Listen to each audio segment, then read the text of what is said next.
that one. We're going to come back to it later. And at the same time, we can see that offspring tend to resemble their parents. Like, you get two tall people and they have a baby and the baby grows up to be tall.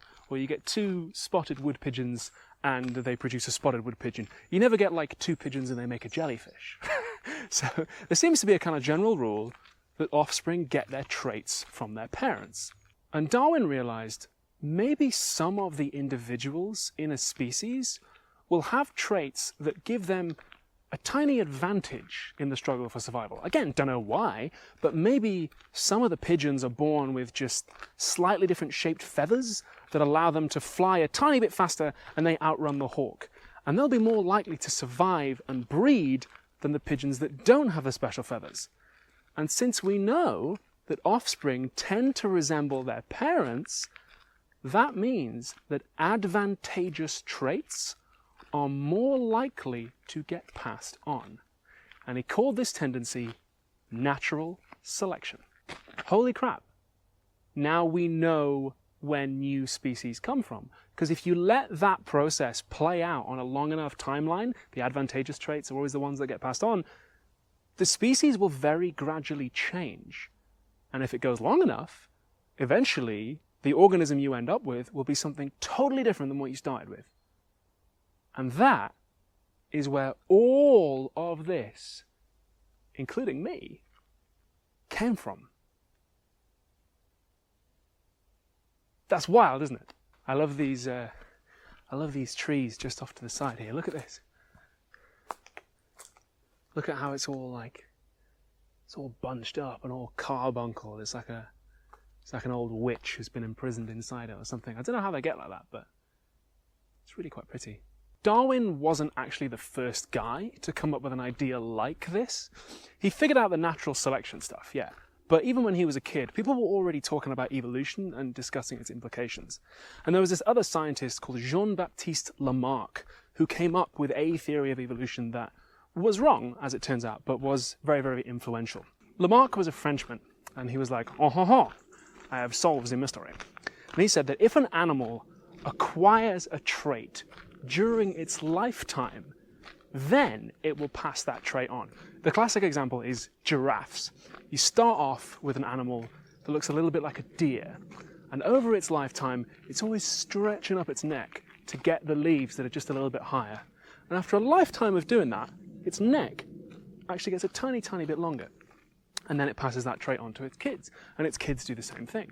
And after enough generations of stretching and stretching, they get really long necks, and you get a giraffe, and that's where new species come from. And they were wrong. As it turns out, evolution doesn't really work like that. Nowadays, we're pretty sure, as far as I know, I'm not a biologist, that organisms don't pass on traits that they acquire during their lifetime. Seems to more be about they pass on the traits that they're born with, like Darwin said. But Lamarckism, as it was called, was a pretty solid go at figuring all this out. So that's Darwin, and that is all cushy. But the title of the video is Charles Darwin versus Karl Marx. And the most important question is obviously who would win in a fight, to which the answer is obvious. Charles Darwin was a pretty sickly guy, whereas Marx was always getting into scraps and scrapes. He would almost certainly win, unless he was drunk, which he often was. So yeah, probably actually it'd be a draw. Darwin puts his theory in a very famous book called On the Origin of Species. Comes out 1859. We know that Marx read it, and like a lot of people, he was very impressed. 8 years later, Karl comes out with his own book, very famous philosophy and economics book called Capital. And he actually sent Darwin a copy, which Darwin only read the first 100 pages of, which is kind of fair enough, because Capital is 1,000 pages long, and the first 200 are pretty dull, and then it gets to the spicy stuff. So you probably already know that Marx was a communist, so what does that mean? All right, I will try to explain it simply. Communists say there's two kinds of people in the world, right? There's the people who get money by working for a living, and there's the people who get money by owning stuff. Specifically, the stuff that other people make. Like Elon Musk. He doesn't put the Teslas together. He doesn't even design them. He's got other people who do the actual work. And yeah, you know, he puts up the capital and he takes the quote-unquote risk but you can throw as much money and as much risk as you want at a sheet of metal. It will not turn into a Tesla. The only reason the whole operation runs is because we're doing the work. He just owns the company, and when they sell the Teslas, that somehow means he gets to keep the lion's share of the money that comes in. And communists are like, that's a silly system. Who came up with that? What if instead all the people who do the actual work owned the factory together, and then they could share the money between them? So we don't really need Elon Musk. He's just like an extra level on the top, kind of siphoning off the cream. We don't really need him. He should go and get an actual job instead of mooching off the work that we do. And actually, if we do that and then we own the factory between us, we can vote on how long we want our shifts to be. We can vote on how we want to invest the profits. We can control the working environment a lot more. Like, it'll be just like, what's that word? Democracy. And Elon Musk goes, no, you can't do that because I own it. It's my property. And the communists go, so we're supposed to be living in a democracy, but 99% of the time we spend living and working in an environment that's like a mini dictatorship. You just control it. And you control what happens to all the money. And the only thing stopping us from having full democracy and having a better quality of life for everyone is property law?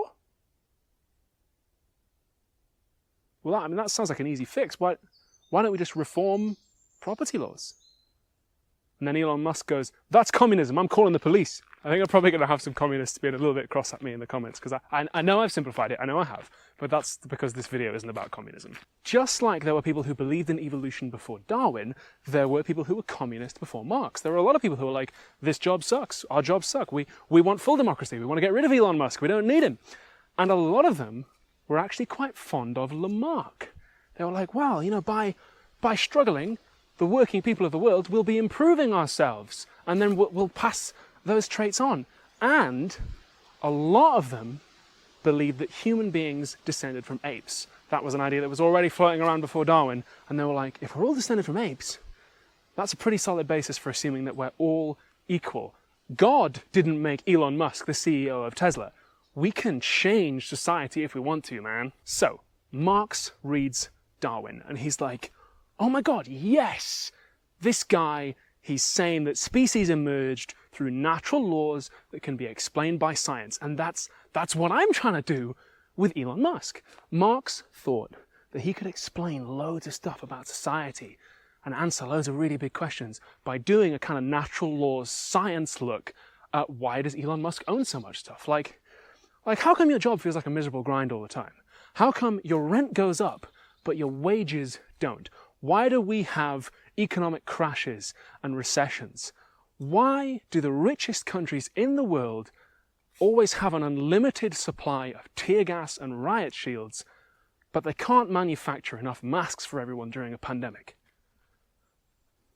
And Marx was like, lads, I figured it out. I've done a science and I've done a natural history, but I've done it on society, and it explains everything, and it's all in my 1,000-page book. Starting to get a little bit muddy here. Gonna have to watch our footing, I think. Don't want to have filth welling up around my ankles. Speaking of filth, though, what was society actually like back in those days? What was the vibe in Victorian Britain? Well, the vibes were not good. At that time, Britain was very, very seriously engaged in invading other countries and murdering people and stealing their stuff. I mean, we loved doing it, man. We loved stealing people's stuff. We even loved it so much that we put up a bunch of statues to the people who were best at murdering people and stealing their stuff. And a whole cultural and scientific discourse springs up to try and justify this. So, along comes Charles Darwin. He's born into a very, very wealthy family, very, very elite. But he's a bit of a wasteman, as we say in England. Like, he studies medicine for a bit and he studies theology for a bit, but he's always goofing off, like he's always going out, because his real passion is natural history. He likes being in nature and collecting insects and stuff. So one day he's age 22 and he gets this invitation to go on a boat called the Beagle that's sailing around the world. Mainly he gets invited so that the captain can have someone to talk to who isn't working class. But Darwin really wants to go. He begs his dad, and eventually his dad says, yeah, go on. So he sets off on this voyage.